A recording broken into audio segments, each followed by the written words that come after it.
From the studios of Blackwater Media in the city of Atlanta, it is time for the Dr. William Lester Show. This is the show where we enjoy and explore and delight ourselves in all things cool and vintage.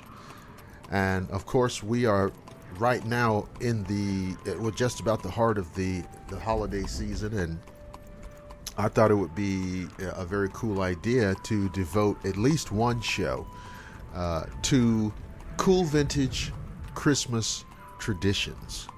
And there are so many that exist that people have enjoyed down through the ages, but I just wanted to share a few of them with you. It's so funny because there's so many ancient traditions associated with the Yuletide season that some of them in some ways are very much still with us, and some of them are only faint, distant memories of the past that are almost forgotten. But it's all very interesting, and I think that when you kind of kick up the dust on this, it stirs up just this wonderful feeling that enhances the season. And listen, it would be cool. Some of these traditions, maybe that have fallen a little bit by the wayside. It may be enjoyable. It certainly would be cool vintage to recover them and re-enjoy those type of Christmas traditions that people in the distant past enjoyed, and give us somewhat of a flavor of Christmas seasons gone by.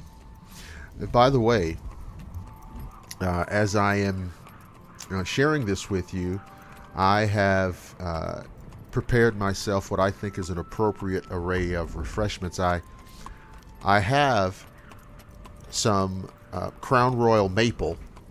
It's just a wonderful Crown Royal Maple and eggnog, which is just a sensational, deliciously wonderful holiday beverage. And as you might imagine, I am going to pair that with my pipe and a little Frog Morton. And just, between the aromas and the flavors, it's just, Christmas is just about in full bloom.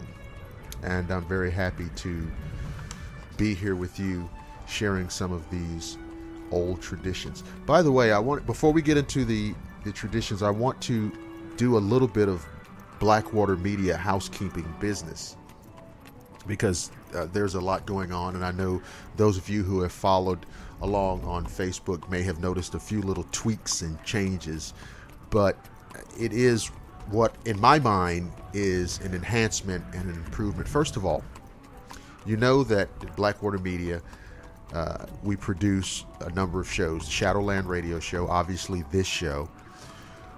We've been producing the Historian's Almanac. And now, just recently, we have started a new fantastic show which features great horror fiction called the Nightfall Radio Show. In the past, I have maintained individual Facebook pages for each of those shows. And I just decided, since this thing is kind of growing, I wanted to sort of go ahead and bring everything under one tent on Facebook, just as it is on YouTube. I mean, if you go to the Blackwater Media YouTube channel, you're going to see all those shows on that channel. So I wanted to kind of mirror that on Facebook. So now there is a Blackwater Media Facebook page where each of the shows is featured and highlighted and previewed and what have you.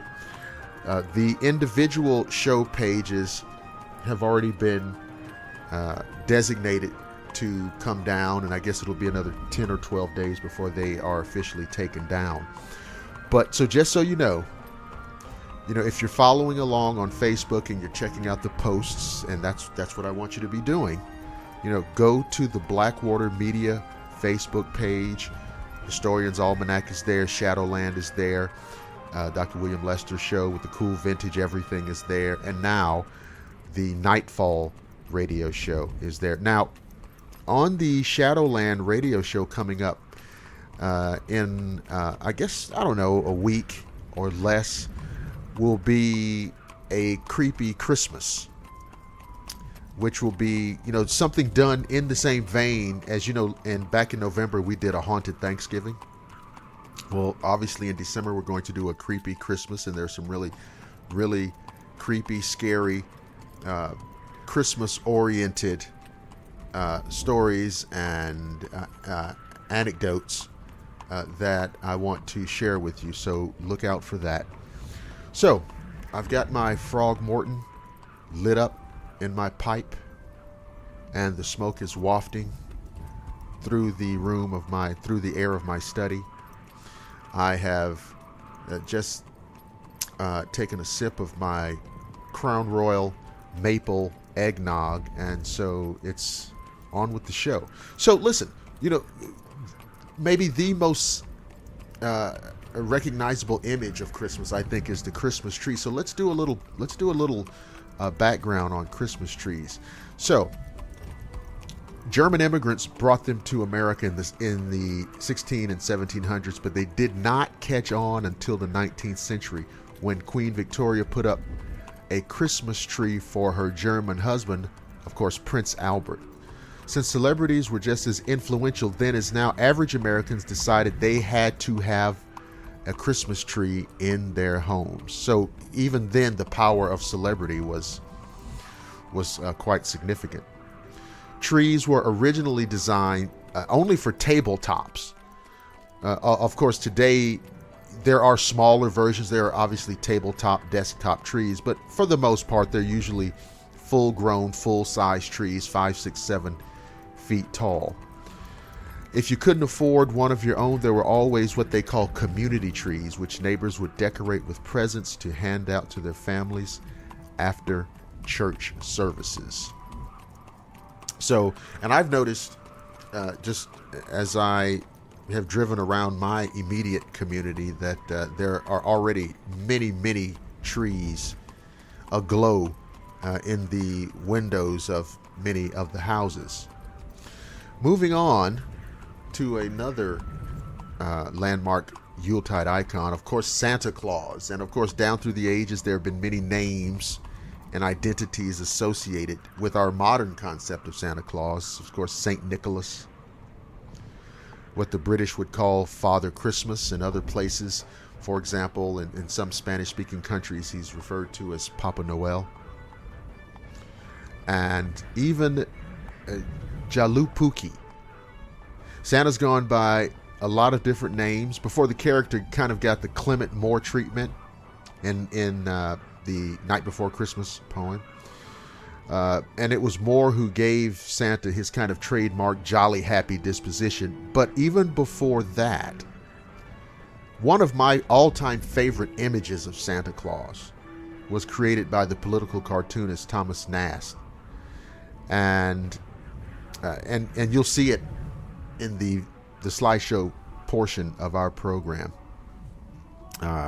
And he portrayed Santa Claus. It was kind of the beginning of the modern rendering of Santa Claus, which, yeah, and we're talking, I think, 1881. It's an image of Santa Claus that you would very much recognize today. Ultimately, though, it was our own Atlanta homegrown Coca-Cola that gave Santa Claus his kind of current, well, what I'd say the 20th century image in the bright red suit. And so, there's a long leg. In fact, there's really, really fantastic, cool vintage Coca-Cola ads with their rendition of Santa Claus, which, again, to me, when I see it, to my perception, it is the quintessential image of Santa. But what about stockings? English and Welsh immigrants brought the stocking tradition to Vermont and Upper New York when they arrived. If families did not have a fireplace mantle, then the stockings were hung at the end of the bed. As immigrants moved across the country, so did this formerly New England tradition spread westward. Typically, the stockings would be filled with small gifts such as oranges, little candies, or a pair of mittens. It's such a wonderful old tradition, and I can just imagine these 18th and 19th century children just being absolutely thrilled, and by modern standards, I guess, such modest, quaint little gifts. But I can imagine how excited they must have been. The tradition that we refer to as a wassailing, which I think now people just kind of say caroling, but it goes back to the 16th and 17th century. I think it's an old English tradition that they would go to their neighbors' homes and just sing. When they finished singing, they would be invited in for beverage, otherwise known as wassail, which was basically a spiced, hard apple cider or beer. So even then, they were indulging in the seasonally appropriate beverages, this spiced hard apple cider or beer. And again, just kind of capturing that wonderful holiday camaraderie with the singing and the interpersonal interactions and enjoying great beverages. Of course, one very old ancient Christmas tradition, in some ways, I guess, kind of forgotten now, except maybe among people who are more culinary oriented, the sugar plums. Dating back to Elizabethan times, sugar plums were either nuts or herb seeds like fennel that would be given a hard candy shell similar to a Jordan almond. And that certainly it to me enhances. I don't think I've ever had sugar plums, but it sounds great, doesn't it? Now, here is a tradition that is it's interesting because, like, in one sense, it's something that we see some imagery of each year at this time, but to me, it kind of exists in the periphery of our recognition. Now, maybe I'm wrong, but that's just how it comes off to me. Of course, I'm talking about the Yule log. The Yule log tradition, the custom of burning the Yule log goes back even before medieval times. It was originally a Nordic tradition. Yule, of course, is the name of the old winter solstice festivals in Scandinavia and other parts of Northern Europe and also in Germany. The Yule log was originally the entire tree that was carefully chosen and brought into the house with great ceremony. The largest end of the log would be placed into the fire hearth while the rest of the tree stuck out into the room. So that must have looked kind of weird, right? The log would be lit from the remains of the previous year's log, which had been carefully stored away and slowly fed into the fire through the 12 days of Christmas. It was considered important that the relighting process was carried out by someone with clean hands.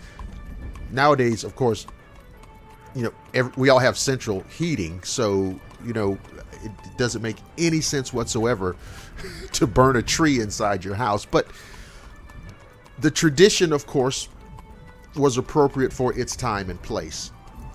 And we kind of recognize that tradition and add it, and at least add it metaphorically or symbolically to our modern day Christmas observances. In France, it was traditional that the whole family helped cut down the log and burned a little bit of the log each night. If any of the log was left over after 12th night, it was kept safe in the house until the next Christmas to protect against lightning. In some parts of Holland, this was also done, but the log had to be stored under a bed. So, a lot of unusual traditions associated with the Yule log. So, those are just a few of some great Christmas traditions that I wanted to share with you. And, you know, it's something that, because during this holiday season, it's often a time of reflection. I thought it would be fun and kind of interesting, and certainly cool vintage, to hearken back to some of these ancient observances, many of which are tied in with the winter solstice, the feast of Saturnalia, and all of those things kind of culminating into our modern day observances of the Christmas season. So we're going to stop it right there. I want to remind you guys that, of course, listen to all the shows, this show included, on the Blackwater Media YouTube channel. Remember, Blackwater Media now is an all-encompassing Facebook page with all of the shows there, and so you can kind of keep an eye, keep tabs on things. Also, weeks ago I did a rollout of my audiobook, The Color of Shadow, which is 10 stories of great horror fiction, but we're kind of re-rolling it because we've gotten a newly designed cover, which was done by the great Annette Munich, who is the editor-in-chief and owner and CEO of Stellium Books. And Stellium is kind of coming in and partnering with Blackwater Media. So the cover has been redesigned. You can see it on the Blackwater Media Facebook page. It's been done, and it's just a fantastic cover illustration. And so that's available to you. I mean, the audiobook can be purchased now, and but you can see all the details on how to do that. And listen, be good for yourself, and obviously a fantastic and appropriate gift for a friend or loved one. So definitely look for that.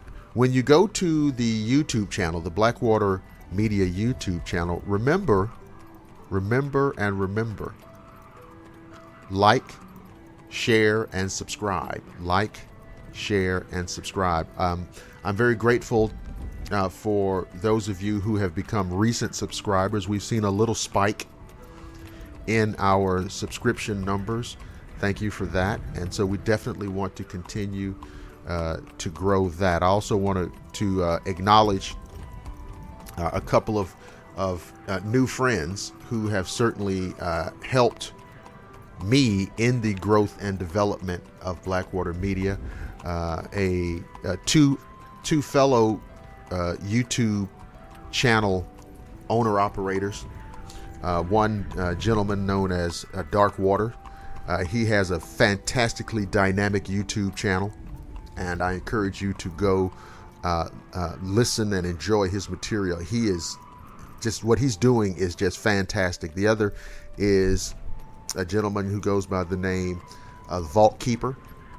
He's also he also has a wonderful YouTube channel which deserves your attention.